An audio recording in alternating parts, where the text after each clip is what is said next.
Bienvenue dans cette nouvelle édition du QG News. Voici les titres de l'actualité. La diaspora burkinabé pourrait voter en 2020 si lors de son étude, la révision du code électoral avait suscité des doutes. Les burkinabés de l'étranger pourront bien se faire établir des cartes d'identité nationale, seul document reconnu pour l'enrôlement.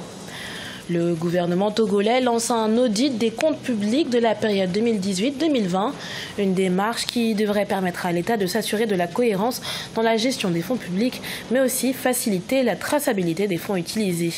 Et nous irons en République démocratique du Congo à la rencontre du dessinateur Kashun Tembo, de son vrai nom, s'inspire de la vie politique de son pays pour ses caricatures.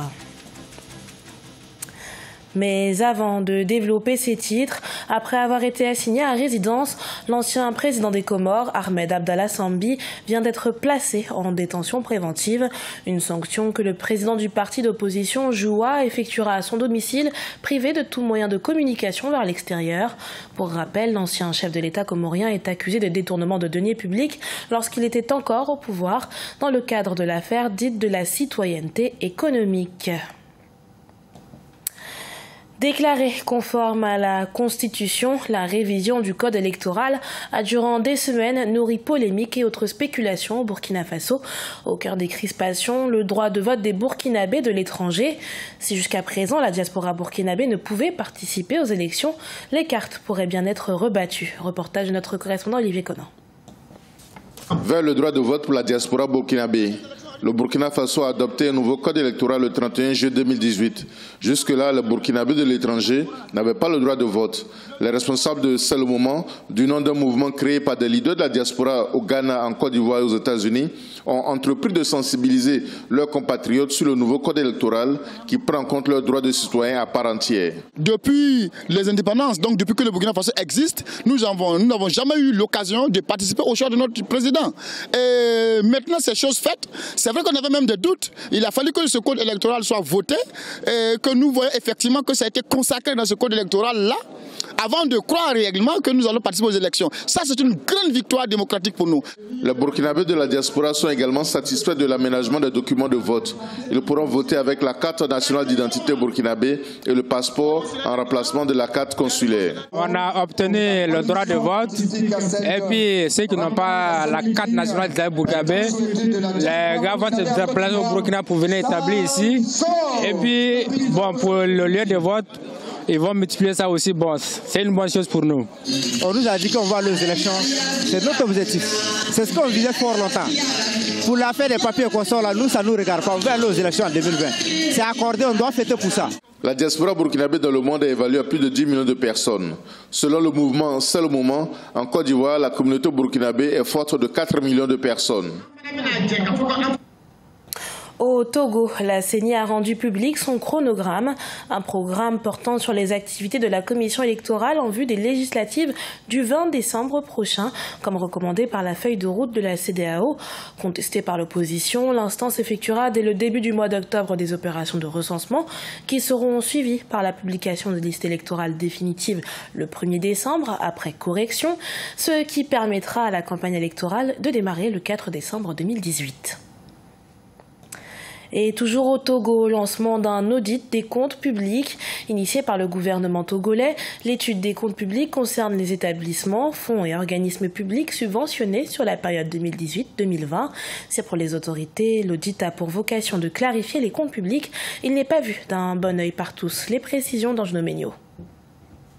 Au Togo, le gouvernement vient de lancer un audit des comptes publics de la période 2018-2020. L'opération doit permettre à l'État de s'assurer de la cohérence dans la gestion des fonds publics, mais aussi de faciliter la traçabilité des fonds utilisés. Cependant, la période choisie par le gouvernement pour cette opération ne fait pas l'unanimité au niveau des observateurs.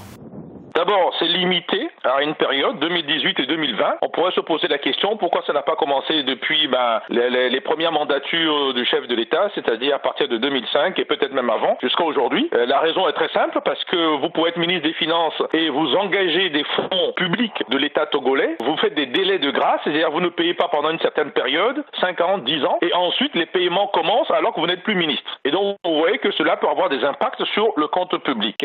Selon la procédure, les structures compétentes vont vérifier vérifier des pièces comptables qui prouvent la fiabilité dans les différentes opérations. Néanmoins, cet audit n'accorde pas toute la crédibilité auprès de certains observateurs. Il pointe du doigt le manque de neutralité des institutions choisies pour cette opération.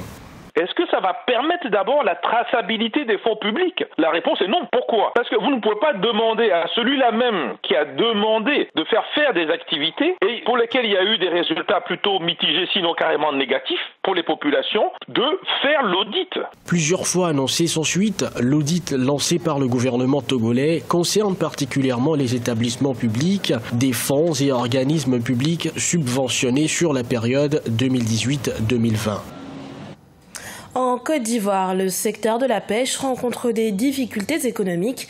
Les distributeurs accusent les importateurs de leur faire une concurrence déloyale pour les pousser à la faillite. Le secteur de l'importation de poissons surgelés joue un rôle important dans l'alimentation des ménages ivoiriens pour qui la viande est souvent hors de prix. Reportage de notre correspondant Olivier Conan. 237 milliards de francs CFA, c'est le chiffre d'affaires du secteur du poisson congelé en Côte d'Ivoire, selon le syndicat autonome des importateurs, distributeurs et entrepositaires de produits surgelés. Cela représente 437 000 tonnes de viande et poissons congelés importés en Côte d'Ivoire en 2017. Le poisson représente près de 340 000 tonnes des importations. La consommation nationale est estimée à 388 756 tonnes contre une production nationale qui avoisine les 56 000 tonnes. Le secteur traverse des difficultés. Les distributeurs accusent les importateurs de leur faire une concurrence déloyale afin de les pousser à la faillite. Une pratique qu'on appelle le communiqué, qui est la vente jumelée, où lorsqu'il y a un produit qui a une faible valeur et un produit qui a une bonne valeur, il t'oblige à prendre les deux en même temps. Ça se fait, c'est normal. Mais lorsque, maintenant, quand on accompagne avec des produits avariés, avec des produits qui ne sont pas bons à la consommation, ça devient problématique. Nos partenaires sont devenus aujourd'hui nos concurrents. Ils ont déposé des frigos dans toute l'étendue de la Côte d'Ivoire. Oui, ils font même du détail. Donc du coup, nous les grossistes, on ne s'en sort plus. On est clivrés par des dettes. Ces accusations sont réfutées par les membres du groupement des importateurs représentant 60% du marché. Ceux-ci accusent les grossistes de manque de loyauté. C'est qu'on s'est rendu compte qu'à un moment donné, étant donné la compétition entre nous importateurs, certains grossistes venaient prendre un crédit chez nous et allaient se ravitailler dans d'autres importateurs au cash avec notre argent. Donc on se retrouvait lésés des deux côtés. Notre produit ne sortait pas et notre argent allait dans d'autres sociétés et ils ont appuyé d'autres sociétés qui se sont développées derrière nous. Le ministère du Commerce a diligenté une enquête pour situer les responsabilités afin de préserver un secteur d'activité permettant de lutter contre la cherté de la vie par la mise à disposition des consommateurs de produits halieutiques bon marché. Et dans le reste de l'actualité, quand la caricature s'inspire de l'actualité, c'est armé de ses feutres que le dessinateur Cash s'exprime sur la réalité politique que vit son pays, la République démocratique du Congo. Entre satire et comédie, l'artiste dépeint le processus électoral et ses nombreux rebondissements. Découverte de cet artiste avec Aïssatou Bari.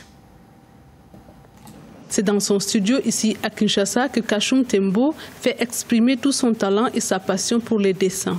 Il utilise la satire et la comédie pour illustrer l'actualité politique. Cette fois-ci, son attention est portée sur les manquements et autres défis du processus électoral de son pays à la veille d'une élection présidentielle. Et moi, je crois que si on a un minimum d'essence de responsabilité, c'est de faire que ces élections se passent dans un climat acceptable.